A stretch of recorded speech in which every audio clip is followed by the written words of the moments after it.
안녕하세요 여러분, 도키아믹 주식입니다. 오늘은 FOMC 회의에 대한 결과, 페이스북이 왜 떨어졌는지, 그리고 소파이가 왜 상승했는지에 대해서 알아보도록 하겠습니다. 그럼 시작하겠습니다.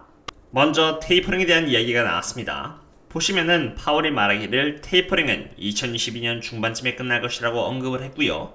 명확하게 언제 시작할 것이라고 말하진 않았지만 11월 달부터 시작해서 2022년 중반까지 테이퍼링을 할 계획인 것으로 보여집니다. 여기 보시면은 실제로 The market is already pricing in tapering now 라고 적혀 있죠.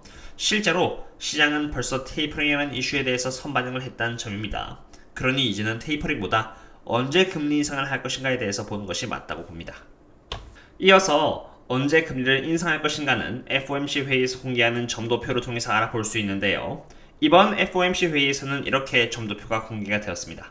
점도표란 미래 금리가 어느 정도가 될 것이다 라고 연준 멤버들이 찍는 것인데요. 지난번 FOMC 프리뷰 영상에서 대부분의 트레이더스와 이코노미스트들은 2023년 정도의 금리가 오를 것이라고 예측을 했기 때문에 만약 2022년에 금리가 상승할 것으로 나온다면 시장은 어느 정도 충격을 받을 수 있다고 말씀을 드렸습니다.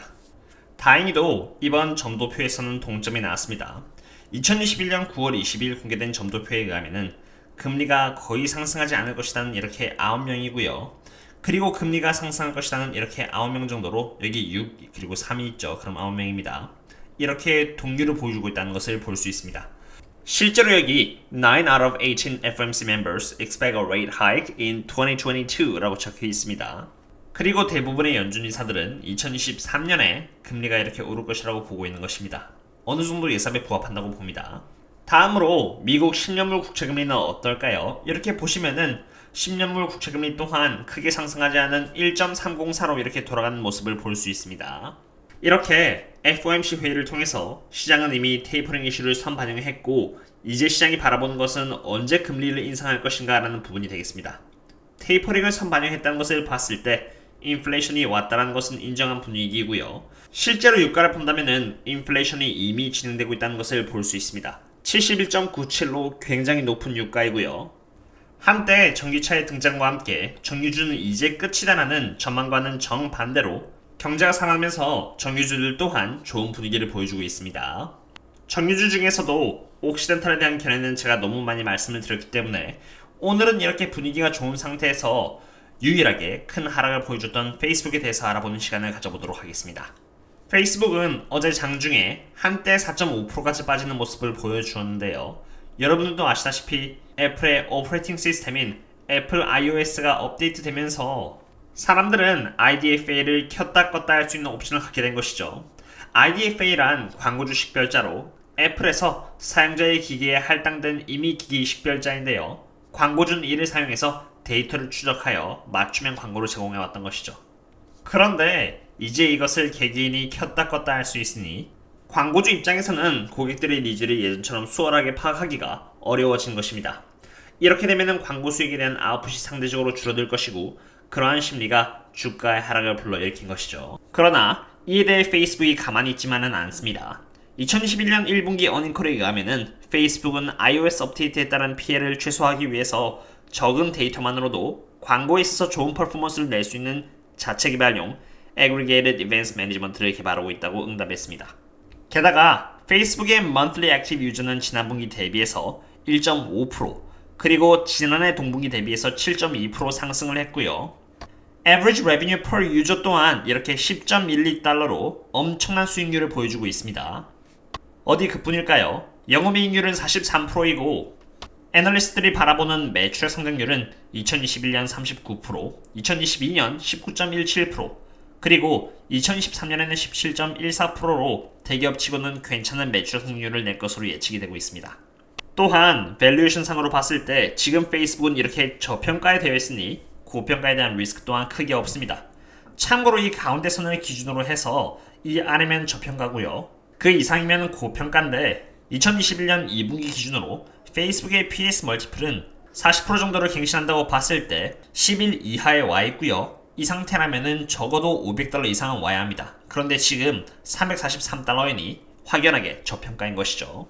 결론으로 말씀드리자면은 페이스북은 애플의 iOS 업데이트로 인해서 어느 정도 피해를 볼 것으로 예상이 되나 페이스북 나름대로 Aggregate Event Management를 통해서 준비를 하고 있고요. 애플의 iOS 변화는 하나의 기업을 특정한 것이 아닌 모든 대상으로 적용되는 변화인 만큼 광고주 입장에서는 여전히 페이스북은 포기할 수 없는 매력적인 광고 플랫폼으로 남아있을 것입니다. 게다가 페이스북의 실적은 좋고요. 밸류에이션상으로도 저평가이니 장기 투자와 적절히 대응을 할 수 있다면 투자하기에는 나쁘지 않은 기업이 될 것이라고 생각합니다. 다음으로 소파이가 어떠한 이유로 이렇게 주가가 11%나 오르면서 마감을 했는지 알아보도록 하겠습니다. 여기 보시면은 제프리스 컴퍼니의 존 헥트 애널리스트가 말하기를 소파의 비즈니스 모델은 플라이휠 형태가 보인다라고 말하면서 프라이스 타겟을 25달러라고 했고 주가가 성장할 수 있는 포텐셜은 65%나 있다고 언급을 했습니다. 그렇다면은 플라이휠 비즈니스 모델이란 무엇일까요? 가장 유명한 플라이휠 비즈니스 모델의 한 예로 이렇게 아마존을 볼 수 있는데요. 참고로 말씀드리지만 소파이와 아마존이 똑같은 기업이다라고 말씀드리는 것이 아니라 비즈니스 모델의 형태가 같다라고 말씀드리는 것이니까 오해는 없으셨으면 합니다. 아마존의 경우는 성장을 하기 위해서 플라이휠 비즈니스 모델을 채택했는데요. 여기 보시면은 고객의 경험에 있어서 최대한 만족감을 주기 위해서 아마존 플랫폼에서 판매되는 물건의 가격들을 이렇게 낮추고요. 물건의 가격들이 저렴해지니까 사람들이 많이 모여서 아마존 플랫폼에 트래픽이 높아집니다. 트래픽이 높아지니까 당연히 상인들은 아마존 플랫폼에 모이고요. 상인들이 많아지니까 다시 고객들도 많아지는 것이죠. 많아지는 고객들을 지속적으로 만족시켜주기 위해서 아마존은 꾸준한 투자를 통해서 이렇게 물건 가격을 낮추는 것입니다. 그리고 이러한 모델을 통해서 아마존의 플랫폼은 점점 더 커져가는 것이죠. 이러한 비즈니스 모델로 애널리스트 헥트는 2025년까지 평균 매출 성장률 46% 정도를 보고 있고요. 소파에 투자하고 있는 주주님들 입장에서는 꾸준히 소파의 실적을 체크하면서 매출 성장률이 어느 정도 되어가고 있는지만 잘 체크해 주시면 되는 것입니다. 지난번 영상에서도 말씀드렸듯이 소파의 경우는 2021년 4분기쯤에 뱅크 차트를 받을 예정이고요. 매출 성장률 또한 많이 개선될 예정입니다. 어떠셨나요, 여러분? 오늘은 이렇게 FOMC 회의에 대한 견해, 페이스북이 왜 하락했는지, 그리고 소파이가 왜 상승했는지에 대해서 알아보았습니다. 이것은 제 개인적인 생각입니다만 거시경제를 보고 앞으로의 주가가 어떻게 움직일 것인지를 예측하는 것은 정말 어려운 부분이라 생각합니다. 거대한 시장이 FOMC에서 나오는 결과를 어떻게 해석하느냐에 따라서 주가는 폭락할 수도 있고 오를 수도 있기 때문입니다. 저를 비롯해서 장기 투자를 하시는 분들께서는 어떤 결과가 나오든 간에 아마 주식을 팔지 않고 계속 홀딩할 것이라고 생각됩니다.